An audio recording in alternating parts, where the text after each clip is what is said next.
Welcome to the Lexington Public Library's African American Heritage Walking Tour. On this tour, we will explore 9 areas on Lexington's East End that are historically significant to the African American community in Lexington.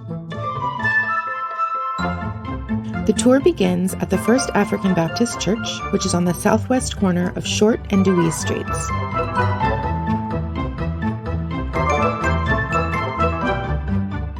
First African Baptist Church, 266 East Short Street.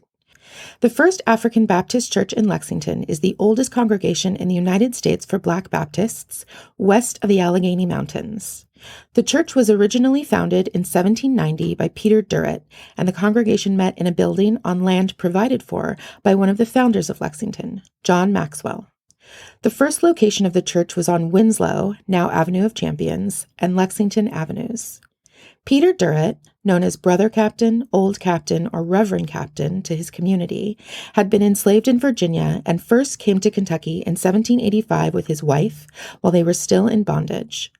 Born in 1733, Durrett converted to Christianity at the age of 25. Once Durrett and his wife came to Lexington, he began to proselytize and quickly gathered followers through his pious rhetoric. Due to his status as an enslaved person, Durrett was denied the opportunity to become an ordained minister through the Southern Kentucky Baptist Association.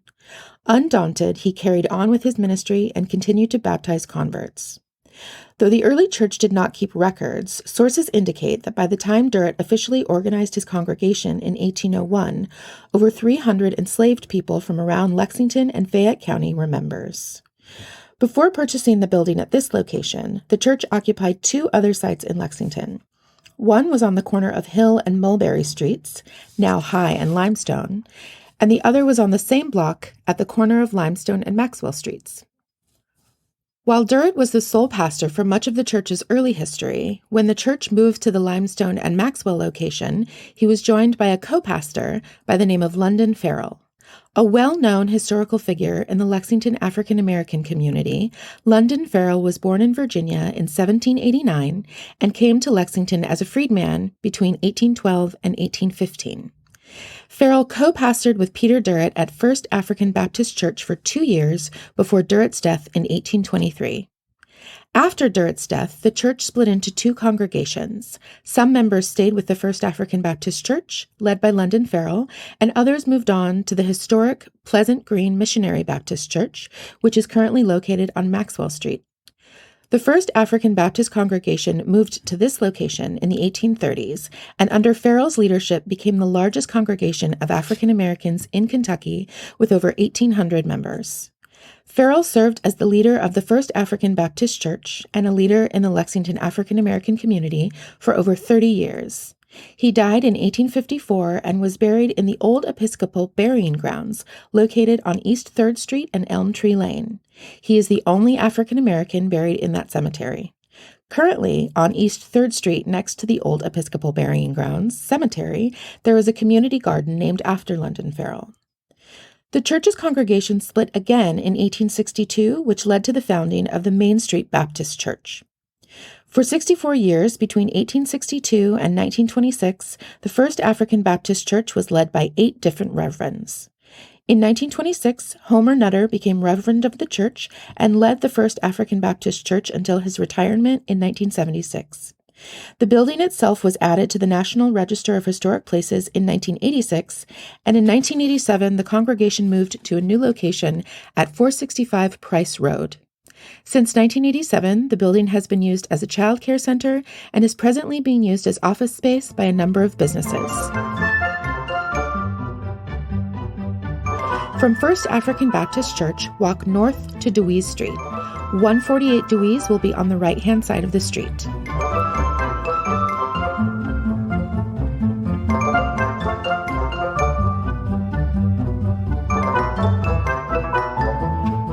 Dewey Street and 148 Dewey's, Dewey's and Short Street to Dewey's and Elm Tree Lane. From the early 20th century until the civil rights movement and desegregation, Dewey Street was a hub for the African American community in Lexington. During that time, Dewey's ran north from East Main Street all the way to 4th Street, and Black-owned businesses like insurance companies, restaurants, barbershops and beauty salons, and funeral homes lined the street. In addition to being a center of Black business in Lexington, Dewey Street was also the center for Black nightlife. Venues like Club Hurricane and the Derby welcomed African-American artists like Duke Ellington and Louis Armstrong, and the Lyric Theater, which opened in 1948 and showed first-run films, served as the only movie house in Lexington for African Americans. Many notable African Americans in Lexington began their businesses on Dewey Street. One such notable person was Dr. John K. Polk. Polk was an African American doctor who ran his medical practice at 2 locations on Dewey Street.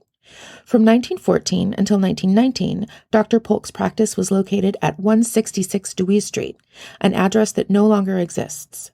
From 1921 until 1935, his practice was located at 148 Dewey Street. This location is currently occupied by the Urban League of Lexington-Fayette County. The desegregation of public accommodations in Lexington in the early 1960s and the closing of the Lyric Theater in 1963 had an adverse effect on Dewey Street businesses. Because African Americans were now allowed to patronize white-owned businesses, many of the Black-owned businesses on Dewey Street began to fail and ultimately closed. This decline in economic growth resulted in Dewey Street losing its status as the center of Black business and nightlife in Lexington.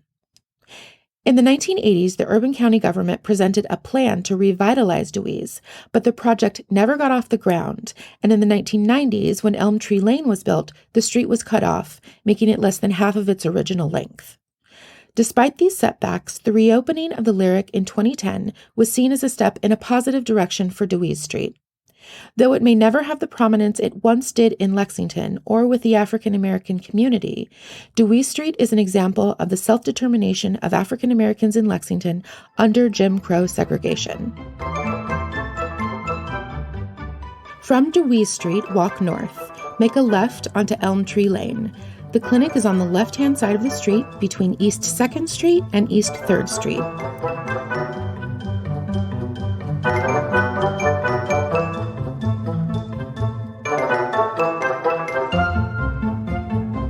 Polk Daulton Clinic, 217 Elm Street Lane. The UK healthcare Polk Daulton Clinic specializes in internal medicine and pediatrics, serving the Northside community of Lexington. In 2008, the clinic was renamed for 2 African American doctors who practiced on Dewey Street during Jim Crow, John K. Polk and J. Rufus Daulton. Dr. John Knox Polk was born in Versailles in 1882. He received his medical degree from Howard University in Washington, D.C., and opened his first clinic at 166 Dewey Street in 1914. By 1921, Dr. Polk had moved to a larger home at 148 Dewey Street, out of which he operated his own clinic, Polk's Infirmary. Due to Jim Crow segregation, African American patients had very limited access to white-only hospitals, so Dr. Polk performed minor surgeries at his infirmary.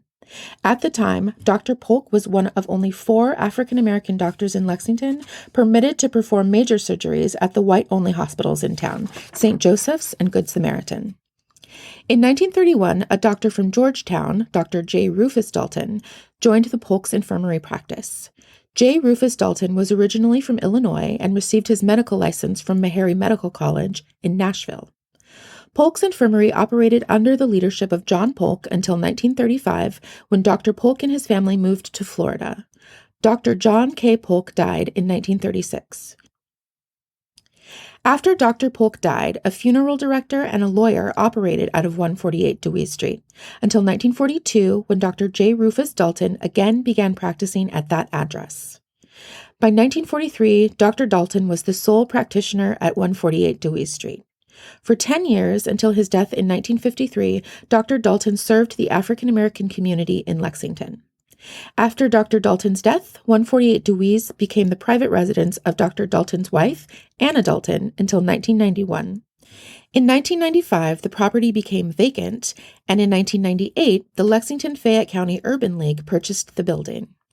As African American doctors practicing medicine and serving their community during Jim Crow segregation, Dr. Polk and Dr. Daulton were pioneers in their field and pioneers in Lexington. From the Polk Daulton Clinic, walk north on Elm Tree Lane to East 3rd Street. Make a right onto East 3rd Street. The theater is on the southeast corner of East 3rd Street and Elm Tree Lane.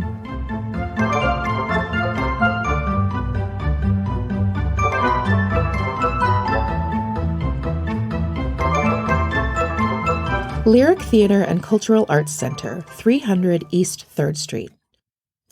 The Lyric Theater holds an especially fond place in the hearts and memories of the African American community in Lexington. The theater opened in December of 1948, and though it was never segregated, it was the only entertainment venue exclusively for the Black community.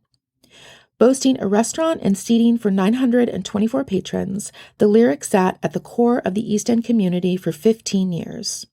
From the time it opened, as part of what was termed the Chitlin Circuit, the theater hosted some of the day's most celebrated Black entertainers, such as Count Basie, Cab Calloway, B.B. King, Ike and Tina Turner, Red Fox, and Ella Fitzgerald, among many others. In addition to presenting internationally known entertainers, the Lyric showcased first-run films and on Saturdays featured cartoons and movies for children. The theater was truly the center of entertainment for African Americans in Lexington and around Kentucky. Starting in the early 1960s, during the Civil Rights Movement, efforts to desegregate public accommodations in Lexington began in earnest. In 1963, after the three Main Street movie theaters, the white-only Kentucky Theater and the segregated Strand and Ben Ally, were finally desegregated, the Lyric Theater closed. Though the theater did open occasionally for special events, it never regained its popularity or prominence, and in 1973 it was condemned for code violations. In 1984, a religious organization purchased the building with plans to turn it into a community center. Unfortunately, under the new management, the building sat vacant for over 20 years with minimal repairs until the city stepped in and took over the property in 2005. The city took the property under the guarantee that it would restore the building and turn the Lyric into an African American cultural center. After extensive input from the community and renovations that cost $6 million, the Lyric Theater and Cultural Arts Center reopened in October of 2010. Since the theater reopened, it has brought economic revitalization to the East End, as well as a renewed spirit of cultural engagement and community to Lexington. After decades of dormancy, the revival of the Lyric Theater stands as a testament to the significance of the African American community in Lexington. From the Lyric Theater, walk east on East 3rd Street. The community center is on the right-hand side of the street on the southeastern corner of East 3rd Street and Shropshire Avenue.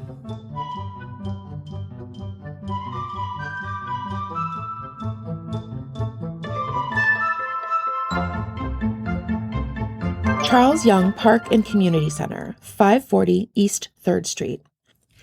The Charles Young Park and Community Center have been vital parts of the East End community for almost 90 years. Both the park and the center are named after Colonel Charles Denton Young. Charles Young was born in Mays Lick, Kentucky in 1864 and grew up in Ohio. Young graduated from the U.S. Military Academy at West Point in 1889 and, at the time, was only the third African American man to graduate from the academy. Throughout his life, Young accomplished many things. He was the first African American to hold the title of National Park Superintendent and made significant contributions to Sequoia and General Grant, now Kings Canyon, national parks in California. He fought in military battles in Mexico against Pancho Villa, in the Philippines, and in Cuba. Young taught military science at Wilberforce University in Ohio, and he served as a military attaché in both Haiti and Liberia. Inarguably, one of Charles Young's greatest accomplishments was being the first African American promoted to the rank of colonel in the U.S. Army. Colonel Charles Young died in Nigeria in 1922, and he is buried in Arlington National Cemetery. Charles Young Park was established in 1930 during Jim Crow segregation as the second park for the African American community in Lexington. The first park established was Douglas Park on Georgetown Street 14 years earlier in 1916.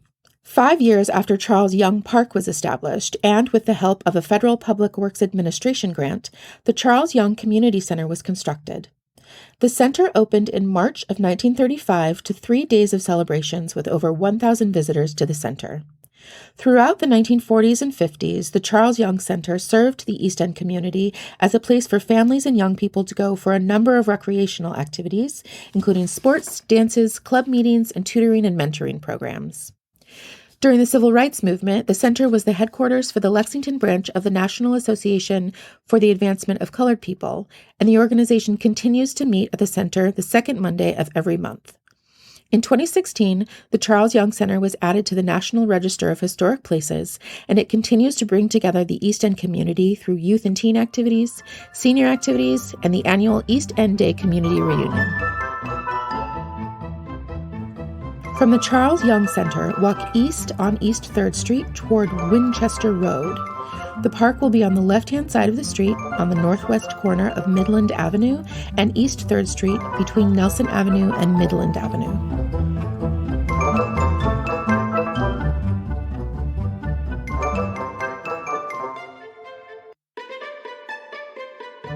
Isaac Murphy Memorial Art Garden, East 3rd Street at Midland Avenue. The Isaac Murphy Memorial Art Garden was constructed in 2014. This memorial is located near 419 East 3rd Street, which was the home address of Isaac Murphy and his wife Lucy, whom he married in 1883. The art garden was a collaboration between public and private interests and created as a memorial to Isaac Murphy, as well as the many African Americans who contributed to the horse industry in Lexington during the 19th century. This neighborhood was chosen for the art garden both because of its nearness to Murphy's home and because of its historical connection to the horse industry. Many leading African American jockeys, trainers, and grooms lived in this northeast neighborhood due to its proximity to the Kentucky Racing Association racetrack, which was built in 1828 and eventually extended over 65 acres near 5th and Race Streets.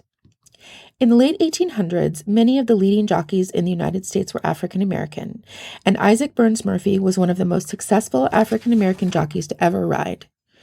Murphy was chosen as the namesake for this art garden because he was a 3-time Kentucky Derby winner, considered by many to be the greatest jockey of the 19th century, if not the greatest jockey in the history of thoroughbred racing. Born into slavery in Clark County, Kentucky in 1861, Murphy began training and riding horses as a teenager. He started riding professionally in the late 1870s, and in 1884, Murphy won his first Kentucky Derby. Isaac Murphy won his second Kentucky Derby in 1890 and his third in 1891.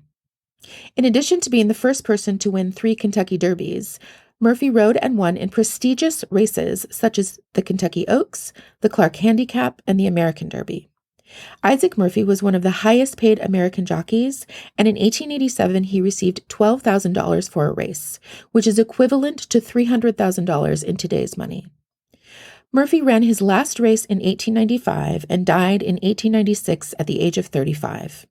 Although his racing career was cut short, Murphy has been posthumously recognized for his immense contributions to the horse racing industry. In 1955, he was the first jockey chosen for the Hall of Fame at the National Museum of Racing in Saratoga Springs, New York. The National Turf Riders Association presents the Isaac Murphy Award to the jockey with the highest winning percentage of the year, and the Isaac Murphy Handicap is a thoroughbred horse race held every June at Arlington Park Racetrack in Chicago, Illinois. In 2010, Kentucky Poet Laureate Frank X. Walker published Isaac Murphy, I Dedicate This Ride, a collection of poems that explore the life and career of Isaac Murphy. Murphy is interred at the Kentucky Horse Park, and in 2015, the park presented a new headstone to honor this incomparable athlete and proud Lexingtonian. From the Isaac Murphy Memorial Art Garden, walk west on East 3rd Street toward Shropshire Avenue. Turn right onto Shropshire Avenue. Walk north on Shropshire toward East 5th Street. Stay to the left to stay on Shropshire Avenue. Turn right onto East 6th Street. Turn right when you see the playground in front of the community center.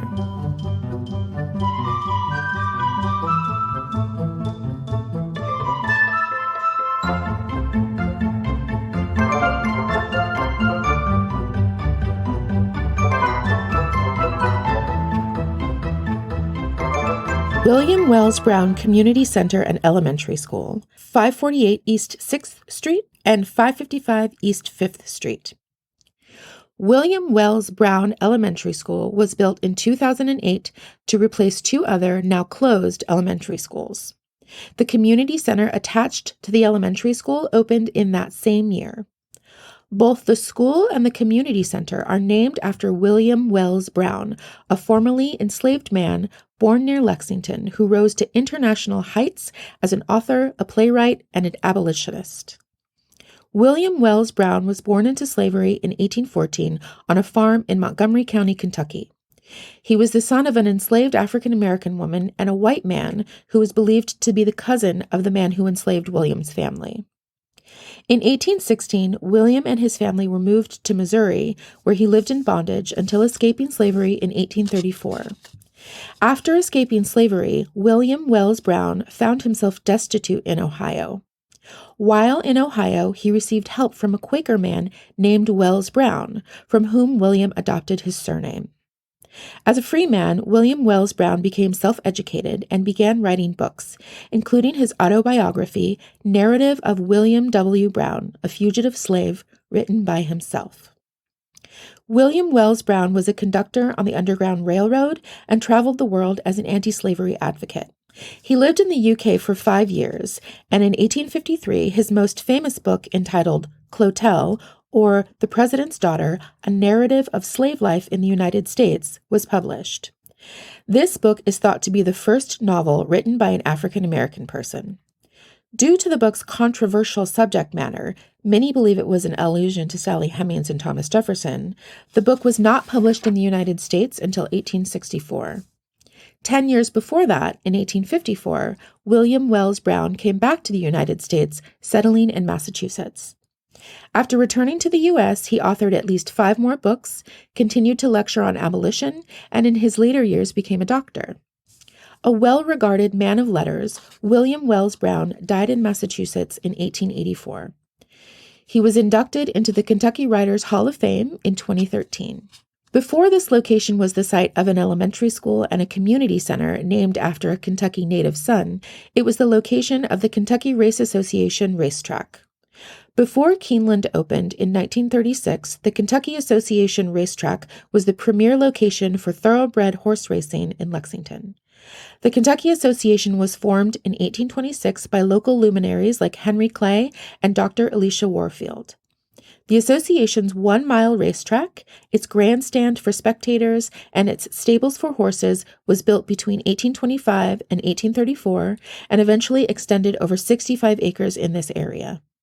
Many significant firsts in the horse racing industry happened at the Kentucky Association racetrack. It is where Isaac Murphy took home his first win. Hall of Fame jockey Jimmy Winkfield started his racing career there, and it was the first stable in Lexington for the legendary stallion Man-O-War. Though the ownership of the racetrack changed hands multiple times throughout the decades, the track retained its prominence until it was closed in 1933. In 1935, the racetrack facilities were torn down, and a year later, construction began on Lexington's first housing project, Bluegrass Aspendale, which was a segregated housing project in this area. The housing project was officially desegregated in 1974, and in 2006 it was torn down completely and replaced with apartments, townhomes, and the single-family residences you see now. This area of the East End has seen many changes throughout its history, but it has always played an important role in the African American community in Lexington. From William Wells Brown Community Center, head east toward East 6th Street. Turn left onto East 6th Street. Turn right onto Pemberton Lane. Turn right onto East 7th Street. The gates to the cemetery will be on the left-hand side.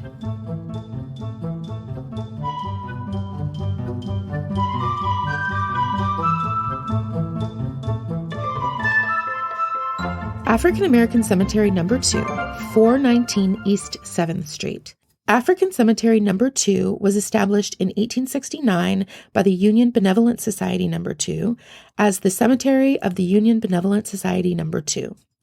The Union Benevolent Society No. 2 was founded in 1852 by a group of enslaved African American men in Lexington as a charitable organization for the benefit of the African American community. Though the earliest graves on this site date back to 1820, the Benevolent Society officially purchased 4 acres of land outside the city limits to create a cemetery in 1869. In 1875, they were able to purchase 4 more acres of land.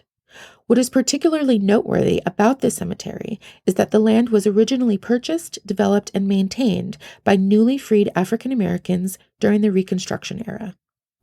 This cemetery contains around 8,000 graves, and many African Americans who made significant contributions to the Lexington community and beyond are buried here.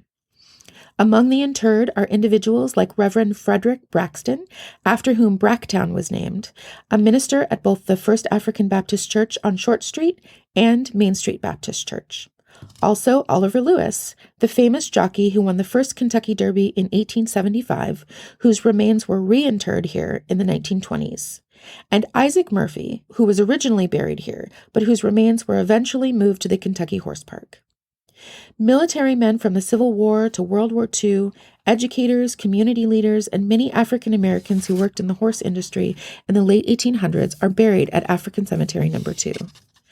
The cemetery is believed to have changed its name to African Cemetery No. 2 in 1917, and despite industrial, commercial, and residential development to the area between the early 1900s and the 1930s, it continued to stand as a testament to the lives and the work of African Americans in Lexington.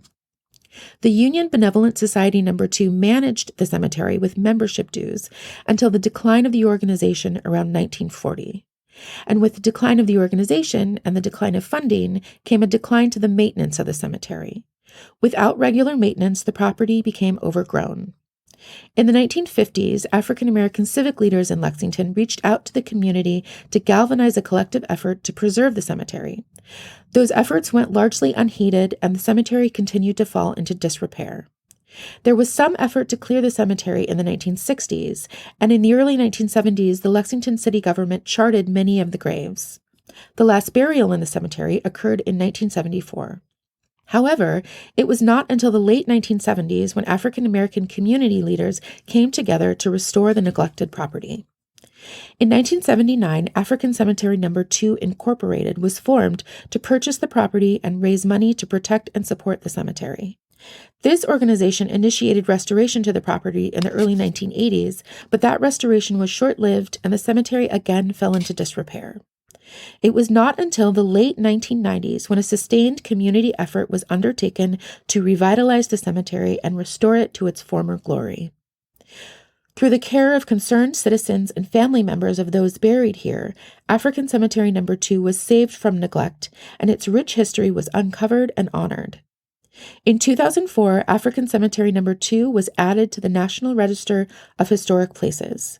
Today, the cemetery hosts annual Juneteenth celebrations, which commemorate the June 19, 1865 abolition of slavery in Texas, and most recently participated in the City of Lexington's second annual Nature Hop. African Cemetery No. 2 is an invaluable historical site that serves to remind us about the deep roots of the African American community that helped build Lexington. This concludes our tour. Thank you for joining Lexington Public Library on this walk through Lexington's past and present. If you enjoyed the tour, check out our other tours on our website at www.lexpublib.org/walkingtours.